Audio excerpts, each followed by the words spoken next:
ಈಗ ಈಗ ತಾನೇ ಕಳೆದ ಶುಕ್ರವಾರ ಆಷಾಢ ಶುರುವಾಗಿದೆ. ಜನರು ತಮ್ಮ ಧಾರ್ಮಿಕ ಆಚಾರ ವಿಚಾರಗಳಿಗೆ ಸಂವಿಧಾನದಲ್ಲಿ ಮುಕ್ತವಾದಂಥ ಅವಕಾಶ ಇದೆ.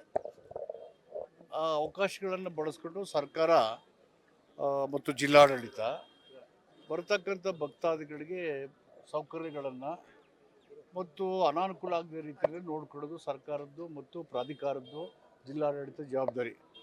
ಇದಕ್ಕೆ ಪೂರ್ವಭಾವಿಯಾಗಿ ನಾನೆಲ್ಲನೂ ಚರ್ಚೆ ಮಾಡಿದ್ದೀನಿ. ಮುಖ್ಯಮಂತ್ರಿಗಳು ಕೂಡ ಅನೇಕ ಸೂಚನೆಗಳು ಕೊಟ್ಟು ಇದನ್ನು ಚೆನ್ನಾಗಿ ಮಾಡಿ ಯಾರಿಗೂ ತೊಂದರೆ ಆಗದಿರ್ತೀರಿ ಅಂತ ನಮಗೆ ಹೇಳಿದ್ದಾರೆ. ನಿನ್ನೆನೂ ಕೂಡ ಹೇಳಿದ್ದಾರೆ. ಈಗಾಗಲೇ ನಿನ್ನೆ ಶುಕ್ರವಾರ ದಿನ ವೆಹಿಕಲ್ ಮುಖಾಂತರ ಬಂದವರು ಒಂದು ಅಂದಾಜಿನ ಪ್ರಕಾರ 80,000ಕ್ಕೂ ಹೆಚ್ಚು ಜನ ಇದ್ದರು. ಮತ್ತು ಇಲ್ಲಿ ಕಾಲ್ನಡಿಗೆಯಲ್ಲಿ ಬಂದ್ರಲ್ಲ ಬೆಟ್ಟ ಹತ್ಕೊಂಡು, ಅವರು 50-60 ಜನ ಬಂದಿದ್ರು ಅಂತ ನನಗೆ ಇನ್ಫಾರ್ಮೇಷನ್ನು ಇದೆ. ಸೊ ಒಟ್ಟಾರೆ more than 1 lakh people assembled the first year, ಮೊದಲನೇ ದಿನ ಫಸ್ಟ್ ಡೇ ಮಾಡಿದ್ದಾರೆ. ಮತ್ತು ಇಷ್ಟೊಂದು ಜನಕ್ಕೆ ಮಾಡುವಾಗ ಸಣ್ಣ ಪುಟ್ಟ ವ್ಯತ್ಯಾಸಗಳಾಗಿರ್ಬೋದು, ಬಟ್ ಬಹುತೇಕ ಚೆನ್ನಾಗಿ ಮಾಡಿದ್ದಾರೆ. ಮತ್ತು ಇಲ್ಲಿ ಯಾವಾಗ ಮುಕ್ತವಾಗಿ ಈ ಬೆಟ್ಟದ ಮೆಟ್ಟಿಲುಗಳ ಹತ್ರ ಬರಬೇಕು ಅಂತ ಹೇಳಿದ್ರು, ಜನ ಉತ್ಸಾಹದಿಂದ ನಿರೀಕ್ಷೆಗಿಂತ ಹೆಚ್ಚಾಗಿ ಬಂದ್ಬಿಟ್ಟಾಗ ಒಂದೇ ಸರಿ ಜನ ದಟ್ಟಣೆ ಆಯಿತು. ಈ ಕಡೆ ಇಲ್ಲಿಂದ ಬರ್ತಕ್ಕಂಥವ್ರು 3 ಭಾಗ ಮಾಡಿದ್ದೀವಿ. ಒಂದು ಧರ್ಮದರ ಬರೋದು, ಇನ್ನೊಂದು 300 ರೂಪಾಯಿ ಟಿಕೆಟು, ಇನ್ನೊಂದು 2,000 ಟಿಕೆಟ್ ಬರೋದು ಅವರೆಲ್ಲೂ. ಮತ್ತು ಈ ಕಡೆ ಅವರು ಮೆಟ್ಲುಗಳ ಮುಖಾಂತರ ಬೆಟ್ಟ ಹತ್ತು ಬಂದವರು ಒಂದೇ ಕಡೆ, ಸ್ವಲ್ಪ ಆ ಕಡೆ ಈ ಕಡೆ ಸ್ವಲ್ಪ ಇದಾಗಿದೆ. ಅದನ್ನು ಸ್ಟ್ರೀಮ್ಲೈನ್ ಮಾಡಿ ಆ ಟೈಮನ್ನು ನಿಗದಿ ಮಾಡಿ ಅಂತ ಹೇಳಿದ್ದೀನಿ ಬೆಟ್ಟ ಹತ್ಕೊಂಡು ಬರೋರಿಗೆ. ಮತ್ತು ರೆಗ್ಯುಲೇಟ್ ಮಾಡಬೇಕು. ಒಂದೇ ಸಾರಿ ಇಲ್ಲಿ ಎಷ್ಟು ಜನ ಇದ್ದಾರೆ ನೋಡಿಕೊಂಡು ಅವ್ರನ್ನ ಬಿಡಬೇಕು. ಇಲ್ಲ ಒಂದೇ ಸಲ ನುಗ್ಬಿಟ್ರೆ ಅನಾನುಕೂಲ ಆಗುತ್ತೆ. ಸೊ ಆ ಥರದ್ದೇನೂ ಆಗಿಲ್ಲ. ಬಟ್ ಈಗ ಅದು ಮುನ್ನೆಚ್ಚರಿಕೆಯಾಗಿ ಮುಂದಿನ ದಿನಗಳಲ್ಲಿ ಆ ಥರ ಮಾಡಿ ಅಂತ ಹೇಳಿದ್ವಿ. ನಿನ್ನೆ ದಸರಾ ಮೀಟಿಂಗ್ ಮಾಡಿದ್ದೀರಿ. ಅಶೋಕ್ ಅವರು ಹೇಳ್ತಾ ಇದ್ದಾರೆ ಈ ಬಾರಿ ಸಿದ್ದರಾಮಯ್ಯ ದಸರಾ ಮಾಡೋದಿಲ್ಲ, ಸಿಎಂ ಸಿದ್ದರಾಮಯ್ಯ ಉದ್ಘಾಟನೆ ಮಾಡಲ್ಲ.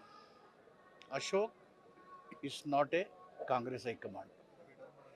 He is a opposition leader in BJP party. They have nothing to speak about the chief minister post in Congress. Siddaramaiah is chief minister. He will continue as chief minister. He will inaugurate Dasara. MLA Iqbal Ansari ಅವರು ಹೇಳಿರುವಂತದ್ದು 3 ತಿಂಗಳಲ್ಲಿ CM ಬದಲಾವಣೆ ಆಗ್ತಾರೆ, DK ಶಿವಕುಮಾರೇ CM ಆಗ್ತಾರೆ ಅಂತ ಸ್ಪಷ್ಟವಾಗಿ ಹೇಳಿದ್ರು. ಯಾರ್ಯಾರು ಯಾವ ಉದ್ದೇಶದಿಂದ ಹೇಳ್ತಾವೋ ಅದು ನನಗೆ ಗೊತ್ತಿಲ್ಲ. ಬಟ್ ಹೈಕಮಾಂಡ್ ಇದೆಯಲ್ಲ, ಸಿದ್ದರಾಮಯ್ಯನವ್ರನ್ನ ಮುಖ್ಯಮಂತ್ರಿ ಮಾಡಿದ್ದಾರೆ. ಶಾಸಕರ ಬೆಂಬಲ ತಗೊಂಡು ಸಿದ್ದರಾಮಯ್ಯನವರು ಮುಖ್ಯಮಂತ್ರಿ ಆಗಿದ್ದಾರೆ. ಸಿದ್ದರಾಮಯ್ಯವರು ಮುಖ್ಯಮಂತ್ರಿಯಾಗಿ ಕಂಟಿನ್ಯೂ ಆಗ್ತಾರೆ. ಯಾಕಂದ್ರೆ ತಾವು ಡೆಲ್ಲಿಗೆ ಹೋಗಿ ಬಂದಿದ್ರಿ, ತಮ್ಮ ಕಾನ್ಫಿಡೆನ್ಸ್ ಎಷ್ಟು ಮಟ್ಟಿಗಿದೆ ಅಂತ? ತಾವು ಡೆಲ್ಲಿಲೇ ಇದ್ರಿ. ನನ್ನ ಕಾನ್ಫಿಡೆನ್ಸು ಸಂಪೂರ್ಣವಾಗಿ 5 ವರ್ಷ ಕಾಂಗ್ರೆಸ್ ಸರ್ಕಾರ ಕರ್ನಾಟಕದಲ್ಲಿ ಇರುತ್ತೆ. ಸಿದ್ದರಾಮಯ್ಯನವರು ಮುಖ್ಯಮಂತ್ರಿ ಆಗಿದ್ದಾರೆ, ಮುಖ್ಯಮಂತ್ರಿಯಾಗಿ ಮುಂದುವರಿಯುತ್ತಾರೆ.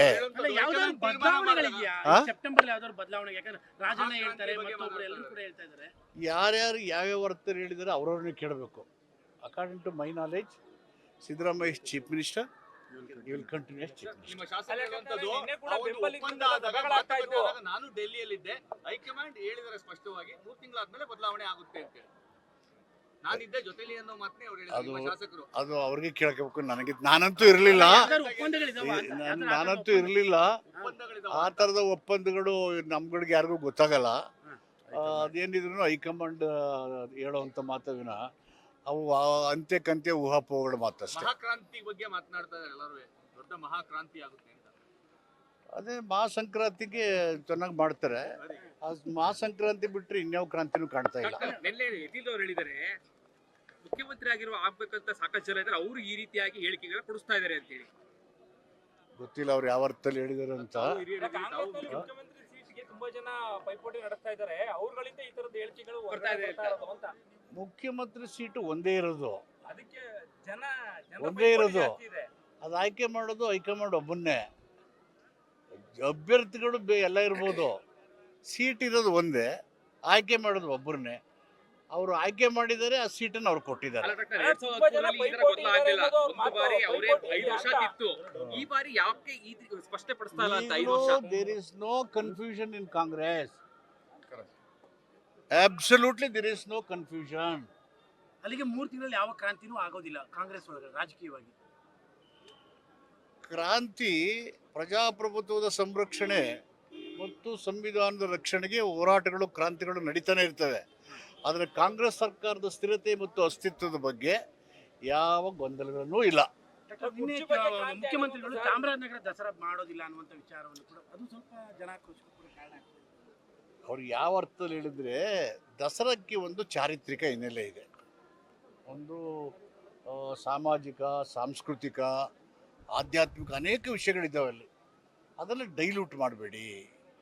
ಈ ಹಳ್ಳಿಗೊಂದು, ಊರಿಗೊಂದು ಮಾಡ್ಕೊಂಡು ಎಲ್ಲ ಜನರು ರಾಜ್ಯಾದ್ಯಂತ ಬಂದು ದಸರಾನ ಕೇಂದ್ರ ಸ್ಥಾನದಲ್ಲಿ ಆಚರಣೆ ಮಾಡಿ, ಅದು ಮೆಸೇಜು. ಅದನ್ನು ಬಿಟ್ಟರೆ ಬೇರೆ ಎಲ್ಲ ಯಾಕೆ ಮಾಡ್ತೀರಿ, ಇಲ್ಲಿ ಯಾಕೆ ಮಾಡ್ದಲ್ಲ, ಅದರ ಪ್ರಾಮುಖ್ಯತೆನ ಡೈಲ್ಯೂಟ್ ಮಾಡಬೇಡಿ. ಮೊದಲೆಲ್ಲ ಇಲ್ಲೇ ಹಿಂದೆ ರಾಜಧಾನಿ ಶ್ರೀರಂಗಪಟ್ಟಣ ಇತ್ತು, ಅಲ್ಲಿ 425ನೇ ದಸರಾ ಇದು, ಅಲ್ಲಿ ರಾಜ ಇದ್ದಾಗ ಅಲ್ಲಿ ಮಾಡ್ತಾಯಿದ್ರು. ಈಗ ಮೈಸೂರಿಗೆ ಬಂದಮೇಲೆ ಇಲ್ಲಿ ನಡೀತಾ ಇದೆ. ಎಲ್ಲ ಕಡೆ ಇಲ್ಲೂ ಮಾಡಿ ಅಲ್ಲೂ ಮಾಡಿ, ನನಗೆ ಡೈಲ್ಯೂಟ್ ಮಾಡಬೇಡಿ ಅಂತ ಹೇಳಿ. ಬಿಜೆಪಿ ಅವರು ಸರ್ಕಾರವನ್ನು ಅಸ್ಥಿರ ಮಾಡುವಂತ ಪ್ರಯತ್ನಕ್ಕೆ ಏನಾದ್ರು ಕೈ ಹಾಕಿದಾರ? ತಮ್ಮ ಗಮನಕ್ಕೆ ಬರ್ತಾ ಇದೆಯಾ ಅದು ಅಂತ ಬಿಜೆಪಿ ಅವರಿಂದ? ಅವರು ಕಾಯ್ತಾ ಇರ್ತಾರೆ, ಆನೆ ನೋಡ್ತಾ ಇದೆ, ಅಲ್ಲಾಡ್ತಾ ಇದೆ, ಅದು ಬೀಳಲ್ಲ, ಅದು ಸಿಕ್ಕಲ್ಲ.